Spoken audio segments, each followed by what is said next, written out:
လေးတို့ရေဖျားသွားတဲ့အခါဇေဒီရင်ပြင်းအောင်မှရင်အုပ်ကြီးမှတ်ပြီးပါဆိုင်ကြီးဟာလို့အဆောင်ဖြီရက်နေတဲ့ချင်းသေးကြီးတွေကိုတွေ့ဘူးတယ်မလားသူတို့ကဘာလို့နေဘူးတော့မှဒီတိုင်းကြီးရက်နေကြလဲတိလားအဲ့ဒါကတကယ်တော့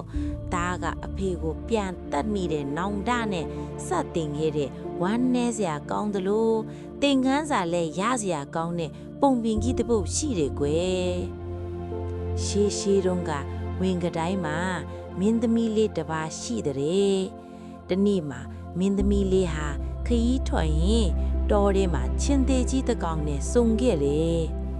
ထူးဆန်းနာကအဲ့ဒီချင်းသေးကြီးကမင်းသမီးကိုမစားဘဲမေတ္တာတောက်ဝင်သွားပြီးသူနေတဲ့ဂူထဲကိုခေါ်သွားခဲ့တယ်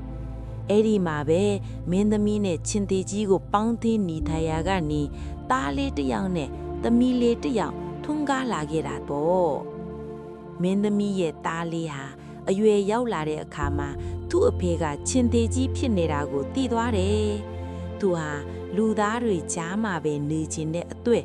အဖေချင်းသေးကြီးအစာရှာထွက်တဲ့အချိန်မှာမဲရိုနဲ့နှမတော်ကိုခေါ်ပြီးလူပြည်ကိုထွက်ပြေးခဲ့ကြပြီး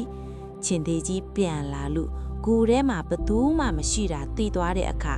ရင်ကွဲမတက်ခံစားရပြီးဒေါသတွေထွက်လာတော့တာတော့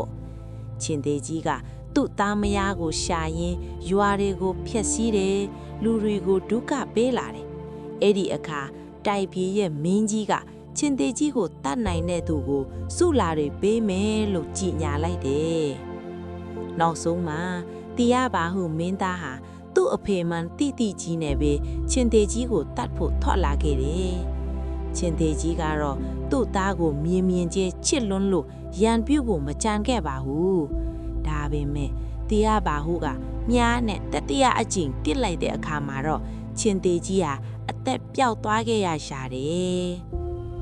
ချင်းသေးကြီးတည်သွားပြီးတဲ့နောက်တရားပါဟုကသူ့အဖေကိုပြန်တတ်မိရဲ့အကုသိုလ်ကံကြီးအတွက်အယံကိုနောင်တရခဲ့တယ်ညတိုင်းလဲအိတ်မဲ့ဆိုးတွေမက်ခဲ့ရတယ်